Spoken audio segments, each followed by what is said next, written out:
Let's talk about the flip side here, the Hispanic vote, and what John McCain did today. Really interesting, going after the Hispanic vote and also going to Columbia, South Carolina. What kind of play is that, Mike Allen?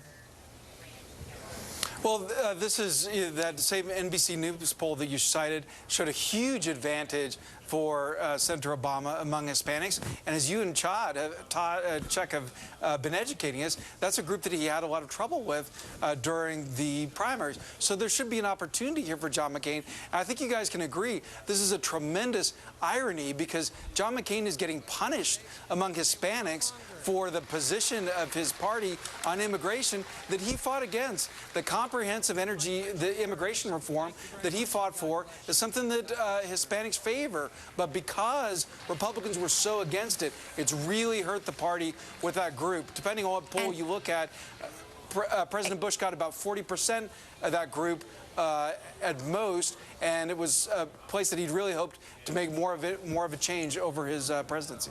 And the irony here, so many ironies, but one of them is the fact that John McCain really got killed among the conservative base, the Republican base, for the position he took on immigration, where he aligned himself with George Bush. And so he's not getting credit from the Hispanic community. At the same time, he's getting killed among the base. Well, and part of it, he's changed his rhetoric, too, which then some leaders in the Hispanic community say, see, he's kowtowing to his party a little bit. But look, this trip to Colombia and then to Mexico, where he's going to visit some very important religious symbols to Catholic Hispanics.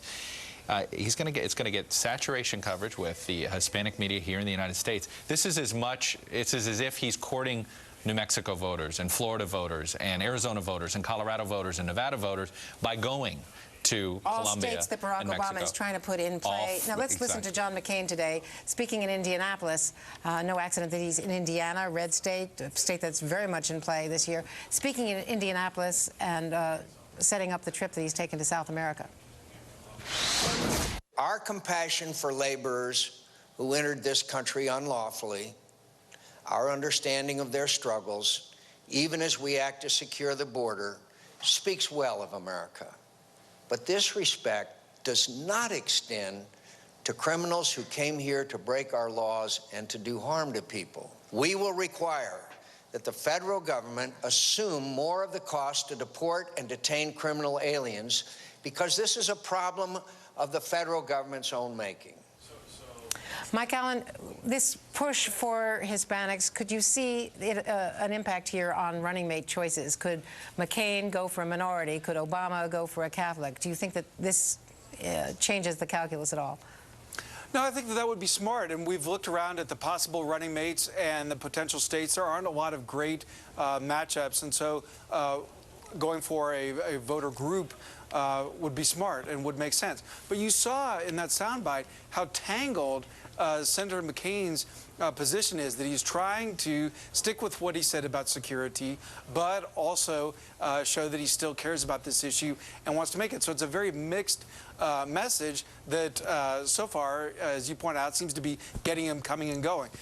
Chuck's right about the groups that will be reached with this trip. Also, it reminds voters that he's very comfortable on the world stage. Now, at the end of July, Senator Obama is going to be out with his own 8-day trip. Right. But for now, the McCain folks love him being out there essentially as one of the nation's leaders.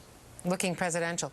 Chuck, Todd, what about Obama's play for Hispanics? Are you at all surprised by the NBC and Wall Street Journal poll showing that he's doing a lot better than anyone had thought when Hillary Clinton was still in the race? No, and I think that sometimes we over-examine those primary exit polls because we thought, somehow it's like, remember, Democrats were going to come home. They were showing up. Democrats were still, it's the Republican brand that's a mess. But I do think, look, I'm hearing a lot of chatter on the Hill from people that are trying to have influence on Eric Holder, on Caroline Kennedy, the two people in charge of the running mate search for Barack Obama, that they want to make sure he picks a Catholic. That might be the most important trait they're looking for. National security, yes. So, you hear that and you say, who's Catholic and who's got national security credentials? And that's why Joe Biden's name keeps coming back and coming back and coming back, because he might be able to check a couple of boxes. All right, Chuck, Todd, Mike Allen, thank you both very much.